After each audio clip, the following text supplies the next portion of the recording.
Bonjour! Mon nom c'est Anne Larose. Moi c'est Noémie Lorrain. Et aujourd'hui, on va vous présenter les hormones sexuelles de la femme, donc l'estrogène et la progestérone. Tout d'abord, l'estrogène est une hormone très très importante chez la femme. Dans le fond, elle est sécrétée en grande partie dans les ovaires.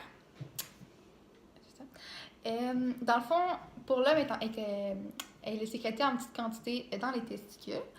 Dans le fond, l'estrogène a contribué au développement des organes génitaux chez la femme, ainsi qu'à sa libido, à son désir sexuel et à sa lubrification vaginale. Les seins, les règles, la pilosité pubienne et l'ovulation, c'est des résultats un petit peu de la sécrétion de l'estrogène. Ensuite, dans le fond, il y a la progestérone et l'estrogène qui ont besoin l'un de l'autre pour réguler le cycle menstruel des femmes. Ensuite, dans le fond, il y a la glande cervicale qui en fait est modifiée grâce à l'estrogène puisqu'il la rend moins perméable lors des trajets des spermatozoïdes au niveau du col de l'utérus. Donc, pour le côté de la progestérone, elle intervient dans la préparation de l'organisme à la grossesse. Donc, en gros, elle fabrique la muqueuse utérine pour l'implantation de l'embryon dans l'endomètre de l'utérus et empêche les contractions des muscles utérins. Sa sécrétion est assurée par les ovaires dans le corps jaune, dans la deuxième moitié du cycle menstruel, donc après la phase folliculaire et l'ovulation. Elle est aussi produite par le placenta à partir du second trimestre de la grossesse. Elle assure la fertilité de la femme. Dans le fond, au niveau de l'estrogène, les glandes qui la sécrètent, tantôt j'ai parlé un petit peu des ovaires, mais il y a aussi, dans le fond, il y a aussi les tissus graisseux qui en sécrètent, ainsi que les glandes surrénales et les glandes mammaires. Dans le fond, aussi, l'organe qui est ciblé pour l'estrogène, sont les ovaires. Pour la progestérone, la glande qui la sécrète principalement serait l'hypophyse et l'organe principal visé par cette hormone est l'utérus. OK. Dans le fond, pour réguler les hormones, c'est vraiment le cerveau qui va s'occuper de la progestérone et de l'estrogène. C'est vraiment lui qui va pouvoir dire, va pouvoir décider du taux qu'il va avoir dans le sang, puis qui va analyser par le sang s'il y a trop ou pas assez d'hormones, puis qui va pouvoir la régulariser pour avoir un équilibre.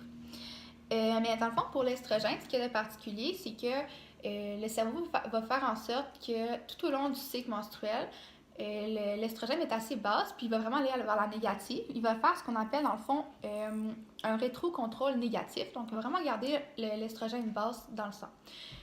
Mais par contre, lors de l'ovulation, le 14e jour, la veille, le cerveau va augmenter à la hausse de façon très excessive le taux d'estrogène. Donc, il va faire un rétrocontrôle positif.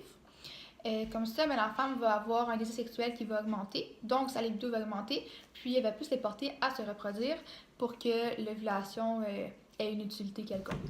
Donc, pour le côté de la progestérone, un manque de progestérone peut en fait causer une incapacité à tomber enceinte ou une infertilité totale.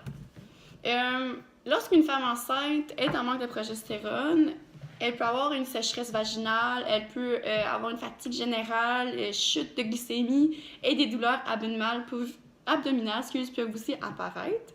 Et les symptômes pour une femme pas enceinte peuvent être la baisse de libido, les maux de tête, des céphalées, des bouffées de chaleur, des sauts d'humeur ou des règles irrégulières. En fait, il y a d'autres symptômes, mais ça, c'est les principales.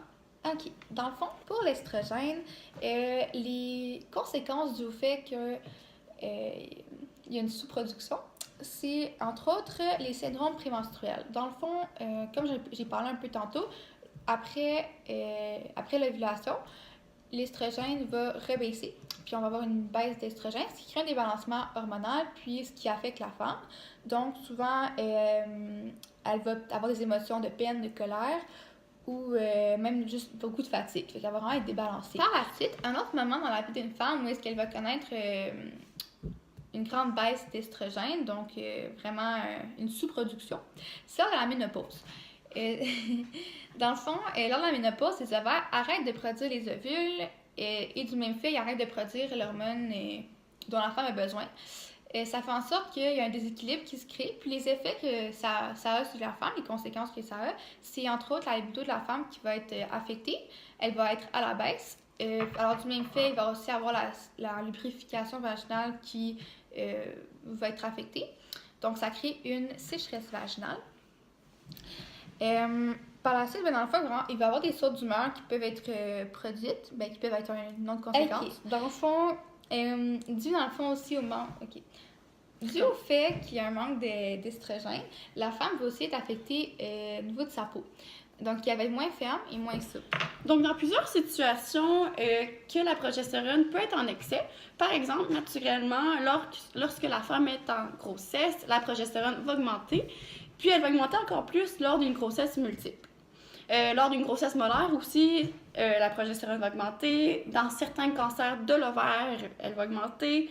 L'automédication, comme dit précédemment, ou l'alimentation favorisant la prise de phytoprogestérone. Par contre, même si la progestérone est prise en supplément, en fait, plutôt quand la progestérone est prise en supplément ou si elle est en excès naturellement, de façon prolongée, il y a beaucoup d'effets secondaires qui peuvent s'ajouter. Elle peut commencer à imiter les estrogènes et activer leurs récepteurs. Ceci résulterait en presque même résultat que d'être en surplus d'estrogènes. Donc, en gros, sur le plan musculaire et nerveux, les effets secondaires d'avoir un excès de progestérone pourraient être des maux de tête, des migraines, du vertige, des nausées, étourdissement, transpiration excessive, tremblements nerveux, troubles de parole, manque d'énergie, douleurs articulaires et autres. Sinon, sur le plan génico-urinaire et gastro-intestinal, on peut avoir la sensibilité ou des douleurs mammaires, des problèmes urinaires, sécheresse vaginale, hypertrophie des seins.